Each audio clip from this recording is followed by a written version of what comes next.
اعوذ باللہ السمیع العلیم من الشیطان الرجیم بسم اللہ الرحمن الرحیم۔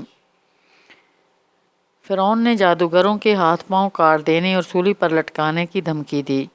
آیت 124۔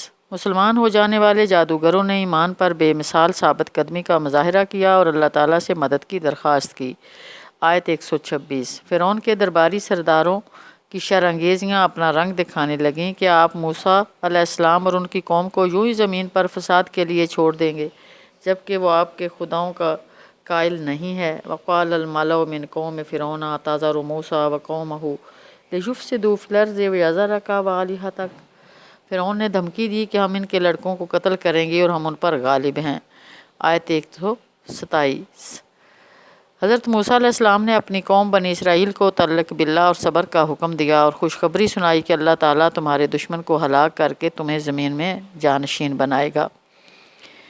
استعینوا باللہ واصبروا ان الارض للہ یورثھا من یشاء من عبادہ۔ مدد مانگو اللہ سے اور صبر کرو، بے شک زمین اللہ کی ہے، وہ اس کا وارث بناتا ہے اپنے بندوں میں سے جس کو چاہتا ہے۔ سبحان اللہ۔ آیت 128۔ قانون خدا بندی کے مطابق آل فرعون کو بھی قحط میں مبتلا کیا گیا تاکہ وہ رجوع اللہ کریں۔ ان پر طوفان، ٹڈی دل، سرسریوں، مینڈکوں اور خون کا عذاب مسلط کیا گیا۔ آیت 133۔ ان تمام دلائل کے باوجود انہوں نے تکبر کا مظاہرہ کیا۔ فرعون اور آل فرعون جنود فرعون کی ہلاکت ہوئی اور صبر و استقامت کے نتیجے میں کمزور قوم بنی اسرائیل کو مشرق اور مغرب میں جانشینی عطا کی گئی۔ سبحان اللہ۔ وَأَوْرَثْنَا الْقَوْمَ الَّذِينَ كَانُوا يُسْتَضْعَفُونَ مَشَارِقَ الْأَرْضِ وَمَغَارِبَهَا۔ ہم نے اس قوم کو وارث بنا دیا جو مشرق اور مغرب میں کمزور بنا کر رکھے گئے تھے۔ الَّتِي بَارَكْنَا فِيهَا، اس میں ہم نے برکتیں رکھ دیں۔ وَتَمَّتْ كَلِمَةُ رَبِّكَ الْحُسْنَىٰ، اور تیرے رب کی اچھی بات پوری ہو کر رہی اللہ بنی اسرائیل بنی اسرائیل پر بما صبروا، بسبب اس کے کہ انہوں نے صبر کیا۔ ودمرنا ما کان یصنع فرعون وقومہ، اور ہم نے فرعون اور اس کی قوم کی جو کچھ وہ بناتے تھے اس کی جڑ کاٹ دی۔ آیت 137۔ آیات 138 تا 157 پر مشتمل دوسرے ذیلی پیراگراف میں خروج کے بعد بنی اسرائیل کی نافرمانیوں کا تذکرہ ہے۔ خروج اور ہلاکت فرعون کے بعد بنی اسرائیل جب وادی سینا میں داخل ہوئے تو ان کا گزر ایک بت پرست قوم پر ہوا۔ یہ منظر دیکھ کر بنی اسرائیل نے موسیٰ علیہ السلام سے کہا، اجعل لنا الہا کما لہم آلہۃ، ہمارے لیے بھی اس طرح کا ایک بت بنا دیجئے۔ آیت 138۔ یہ ایک ناشکری قوم تھی جو توحید کے سبق کو بہت جلد فراموش کر چکی تھی۔ اس مطالبے پر حضرت موسیٰ علیہ السلام بہت بھرم ہوئے اور توحید پر استقامت کا حکم دیا۔ آیت 140۔ موسیٰ علیہ السلام 40 دن کی قرارداد پر گئے۔ حضرت ہارون علیہ السلام کو اپنا جانشین بنا گئے۔ حضرت موسیٰ اللہ تعالیٰ نے گفتگو کی۔ حضرت موسیٰ علیہ السلام نے اللہ کو دیکھنے کی خواہش کا اظہار کیا۔ اللہ نے فرمایا اللہ ترانی، تم مجھے نہیں دیکھ سکتے۔ حضرت موسیٰ علیہ السلام نے اصرار کیا تو اللہ نے فرمایا پہاڑ کی طرف دیکھو، اگر وہ اپنی جگہ قائم رہا تو کچھ مدت بعد تم مجھے دیکھ سکو گے۔ جب اللہ تعالیٰ نے پہاڑ پر تجلی کی تو وہ ریزہ ریزہ ہو گیا اور حضرت موسیٰ علیہ السلام بے ہوش ہو کر گر پڑے۔ سبحان اللہ۔ افاقہ ہوا تو فرمایا سبحانک تبت الیک، تو بے عیب ہے، تیری طرف ہی میں رجوع کرتا ہوں اور میں سب سے پہلے ایمان لانے والوں میں شامل ہوں۔ اللہ تعالیٰ نے حضرت موسیٰ علیہ السلام کو الواح تورات سے نوازا اور ان پر ثابت قدمی سے پیروی اور شکر کا حکم دیا۔ حضرت موسیٰ علیہ السلام کی غیر موجودگی میں سامری نے زیورات سے بچڑے کا ایک پتلا بنایا اور قوم نے اس کی پوجا شروع کر دی۔ حضرت موسیٰ علیہ السلام واپس آئے تو قوم کے شرک پر شدید نفرت کا اظہار کیا اور غضب کا مظاہرہ کیا۔ بھائی پر بھی برہم ہوئے۔ حضرت ہارون علیہ السلام کی وضاحت پر حضرت موسیٰ علیہ السلام نے اپنے اور اپنے بھائی کے لیے استغفار کیا۔ بچڑے کو خدا بنانے والوں کو دنیاوی عذاب سے دوچار کیا گیا۔ آیت 125۔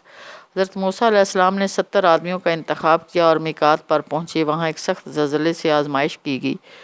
حضرت موسیٰ علیہ السلام نے دعائیں کیں اور عذاب ٹل گیا۔ آیت 155۔ بنی اسرائیل کو قصہ موسیٰ اور بنی اسرائیل سے عبرت حاصل کرنے اور نبی امی محمد صلی اللہ علیہ وسلم کی پیروی کا حکم دیا گیا۔ حضرت محمد صلی اللہ علیہ وسلم کے 6 نکاتی مشن کی وضاحت کی گئی۔ نمبر 1، امر بالمعروف۔ نمبر 2، نہی عن المنکر۔ نمبر 3، تحلیل طیبات۔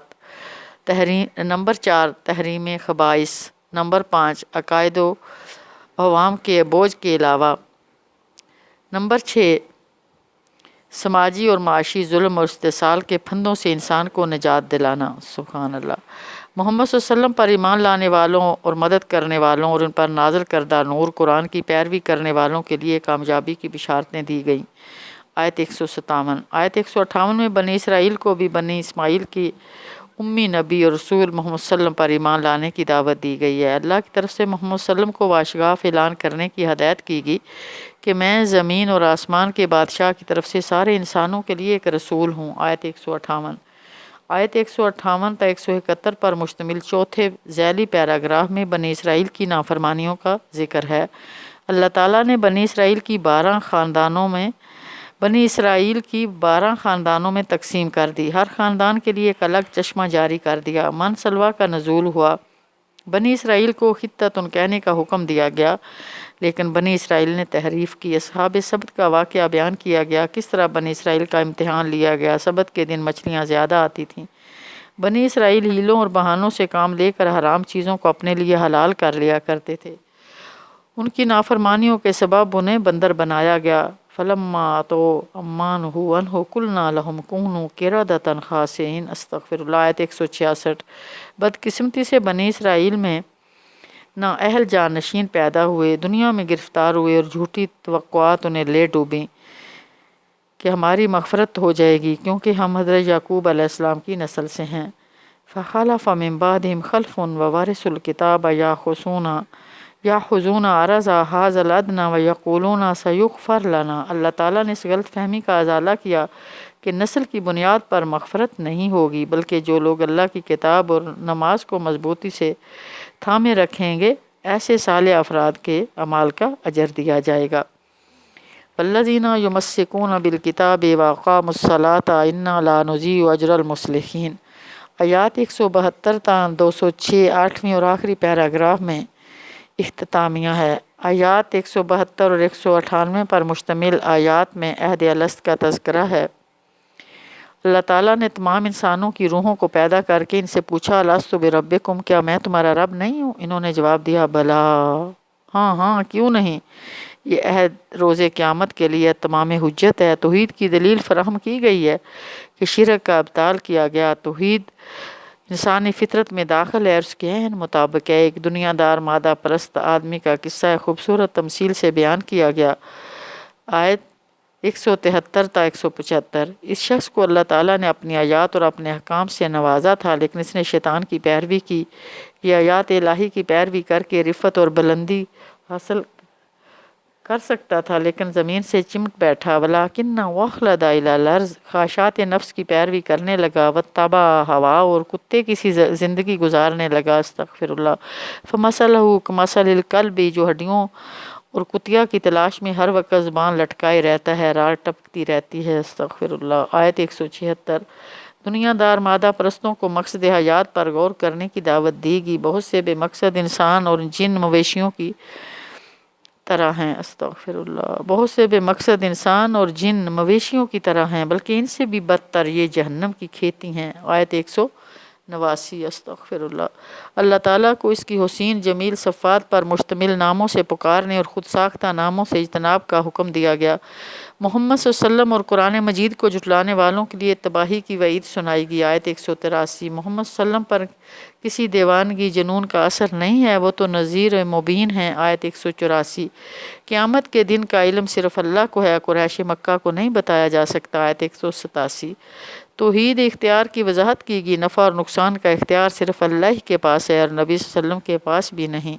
توحید علم کی وضاحت کی گئی۔ صلی اللہ علیہ وسلم کے پاس بھی غیب کا مکمل علم نہیں ہے، ورنہ وہ اپنے لیے بہت سا خیر جمع کر لیتی اور انہیں کوئی نقصان نہ پہنچتا۔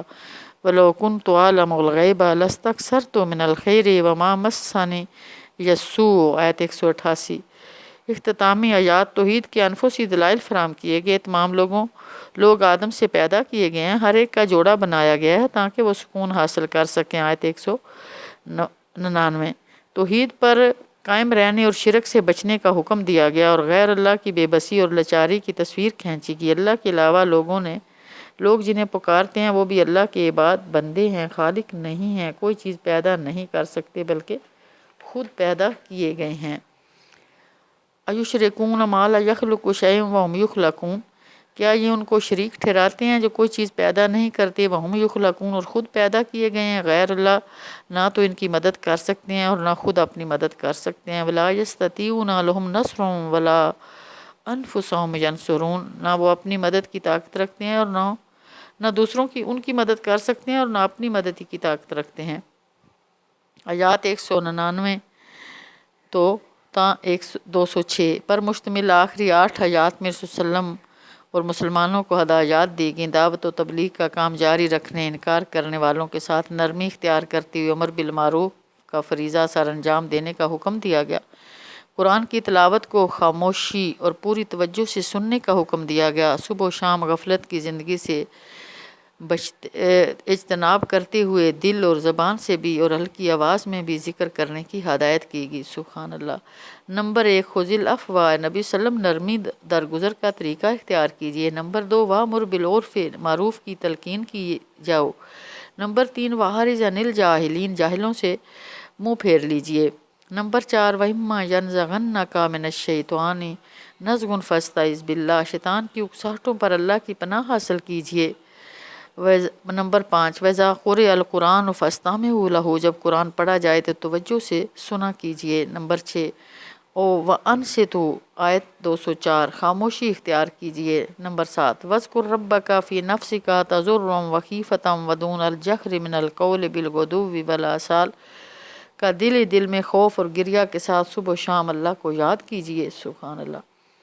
نمبر 8 وَلَا تَكُن مِّنَ الْغَافِلِينَ، آیت 205، اللہ تعالیٰ کی یاد سے غفلت اختیار کرنے والوں میں ہرگز شامل نہ ہونا۔ مرکزی مضمون، قانون ہلاکت اقوام اور قانون استبدال اقوام کو سمجھ کر 6 رسولوں کی تاریخ دعوت اور 6 اقوام کی ہلاکت سے عبرت حاصل کرنی چاہیے۔ توحید کا ثبات، شرک کا ابطال کرتے ہوئے آخری رسول محمد صلی اللہ علیہ وسلم پر ایمان لانا چاہیے۔ اللہ تبارک و تعالی ہمیں قرآن کو سمجھنے کی توفیق عطا فرمائے۔ وآخر دعوانا ان الحمد للہ رب العالمین۔